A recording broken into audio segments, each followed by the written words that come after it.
Vêtus de leur toge, ces membres de la SENEC, la Coordination nationale des enseignants du supérieur et des chercheurs, sont descendus dans les ruelles de l'université Félix Houphouët-Boigny. Une marche pour protester contre la radiation et l'incarcération du secrétaire général de la coordination, Johnson Kwasi Zamina. Également contre les sanctions disciplinaires prises à l'encontre d'une dizaine d'autres enseignants. Il y a le fait que face à nos revendications, on a détourné les revendications en sanctionnant des camarades, en révoquant des camarades et en emprisonnant d'autres. Cette marche s'est achevée par un meeting au cours duquel les enseignants ont réclamé la libération de leurs camarades arrêtés ainsi que la levée des sanctions disciplinaires.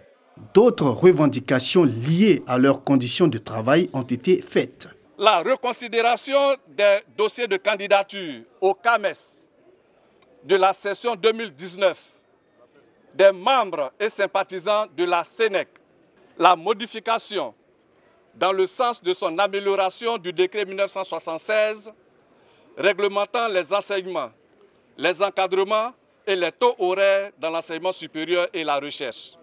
La mise en application des accords signés par les autorités de l'université Félix Houphouët-Boigny et les syndicats pour la résolution des crises sur le paiement des heures complémentaires des années académiques 2015-2016 et 2016-2017. Ce bras de fer qui oppose l'administration de l'université Félix Houphouët-Boigny aux enseignants de la SENEC ne laisse pas les étudiants indifférents. Ça fait au moins un mois que nous n'allons pas à l'école. Et cela, étant étudiant, nous avons des diplômes à acquérir ici à l'université Félix Houphouët-Boigny.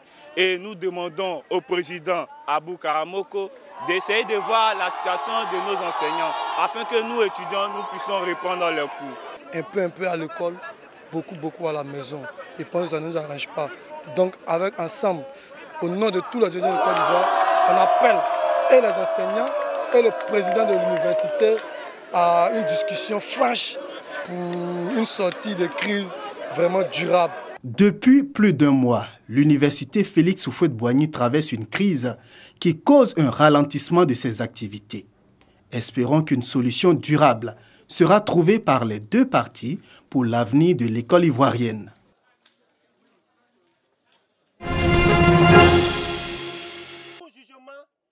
Selon les membres de la SENEC, ce sont des revendications non satisfaites par l'administration de l'université Félix Houphouët-Boigny qui seraient à l'origine de cette grève. En réaction, les autorités de l'université s'expliquent. De quoi s'agit-il? Le lundi 17 décembre 2018, le comité de direction était en réunion.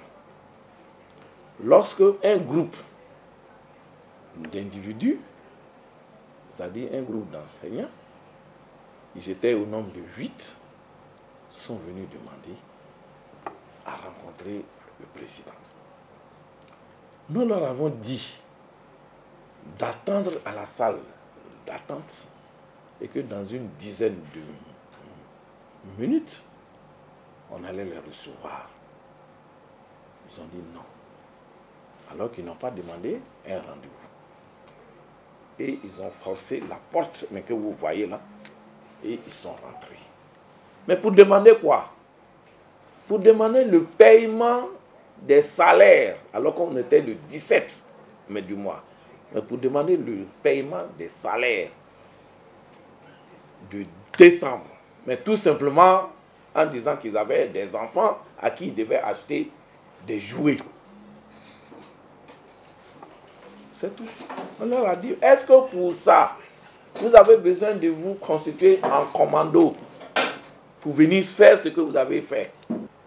Les étudiants de l'UFR Sciences économiques étaient en examen. Ils ont fini de composer. Le doyen a ramassé les copies pour aller leur donner au correcteur. Ils ont fait un braquage. Johnson lui-même à la tête d'un groupe et aller braquer les copies et les a emportées. Nous avons alerté la police qui est allée trouver ces copies sur eux à leur siège. Et c'est comme ça qu'il a été appréhendé et il a été présenté au procureur. Ce n'est pas une affaire de grève ou bien une affaire de marche. Il a fait un délit. Il a braqué des copies. Et c'est pour ça qu'il a été arrêté. Donc, il faut qu'il cesse de manipuler l'opinion publique en disant qu'il s'agit des problèmes d'heures complémentaires, il s'agit de ceci. Toutes les heures complémentaires ont été payées, et bien payées. Et nous nous mettons au défi, quelqu'un d'autre venir nous dire que ce n'est pas mais comme ça que ça s'est bien passé. Parce que nous avons des films, nous avons des vidéos, nous avons des films, mais qui montrent bien ce qui s'est bien passé. Voilà. Conjoncture de la Côte d'Ivoire. Devant un jury composé de jeunes leaders politiques ivoiriens, 2 équipes de campagne vont se soumettre à un exercice pratique, convaincre le public pour bénéficier de son suffrage à l'élection présidentielle à venir. Les acteurs ne sont pas les hommes politiques, mais des étudiants en faculté de droit et de sciences politiques qui veulent peser leur capacité à s'exprimer devant un public. L'art oratoire, le timbre vocal, la maîtrise de la grammaire et de l'orthographe, la présentation vestimentaire sont les critères de notation. Une telle activité pour montrer ce que nous avons dans le ventre. Il y a eu une 15aine de candidatures, mais nous n'avons retenu que les 3 candidatures. Les candidats ont fait montre de leur talent à travers la présentation de leur programme de gouvernement et un débat d'idées dénommé « Face à la nation ». L'équipe de droit a pu séduire l'ensemble des membres du jury, remportant ainsi le trophée de la meilleure équipe de campagne 2019. Nous avons proposé le programme de Côte d'Ivoire révélé, projet collectif porteur d'une ambition collective. Et sur ça, les Ivoiriens ont suivi et ils nous ont bien donné le trophée. Ce que j'ai entendu m'a donné espoir. La relève politique dans ce pays est assurée parce qu'aujourd'hui, il y a des jeunes qui sont formés et qui ont montré ce soir qu'ils étaient capables de conduire un programme de gouvernement et de conduire un pays vers le progrès. Une belle prestation selon le représentant de la marraine de la cérémonie, Anne-Désirée Oloto, ministre ivoirien de la salubrité et de l'assainissement.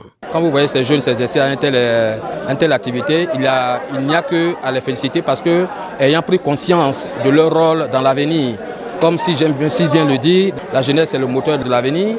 Il faut donc, dès le bas âge, si nous avons la chance de les encadrer, les orienter pour atteindre un objectif bien précis, Madame le ministre ne va pas hésiter à y aller. Le concours Face à la Nation est à sa 2e édition dans cette université privée de la commune de Cocody. Il gagne en intensité et en maturité cette année selon les participants.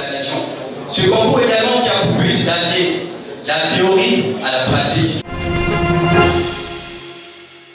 Quand je pense à mon passé et tout ce que j'ai traversé, je mets genoux à terre pour rendre gloire à Dieu. À Galawal, Papitou, Choukenpat, Précis, la dégameuse. Ce sont entre autres humoristes qui ont égayé les populations d'Abosso dans le cadre du Bonjour Tour 2019. L'émission humoristique à succès de la radiodiffusion télévision ivoirienne RTI. Il s'agit pour les organisateurs de permettre au public des villes de l'intérieur du pays de profiter du spectacle en direct. Et c'est la place Etié-Elengan qui a servi de cadre pour ce rendez-vous d'humour et du rire. Un gars comme Tikenja, tellement le gars est bé, il a l'argent, quand il chante on n'entend pas. Il a miserie là. Il mange avant d'aller au studio. Il a l'argent. Mais prends un reggaeman pauvre moisi qui a ses débuts. Le gars, il arrive. On dirait qu'il a épilepsie. Il arrive, voilà, Rasta, la salle. Mougoubal, il a fait 2 ans dedans, on s'en fout de l'odeur. Quand il a dit Dja! Quand on dit, bon, je sais que vous ne vous droguez pas, mais quand on dit Dja, là, qu'est-ce qu'on répond? Dja! Le règlement arrive, on dit, bon, reggae, comment tu t'appelles? Le règlement pauvre, il a sa première scène. Il dit, yeah man, big respect à tous ceux qui sont là, sur le bonbon, qui ont fait ça. Ma place sur le bonbon,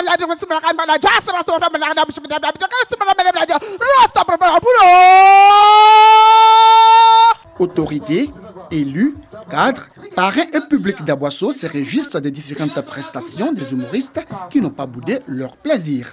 Nous sommes heureux que vous soyez là. Nous sommes heureux et Abosso À Bosso, le Sud Comou a répondu à notre attente. Après Abosso, humoristes et équipes de production de l'émission Bonjour de la RTI vont sillonner d'autres villes de l'intérieur du pays. Abidjan, Paris, tout le monde connaît Gaïwaga. Il y a un gars qui est assis dans le public, il dit mon frère continue, c'est pas là qui est important, c'est devant, on t'attend.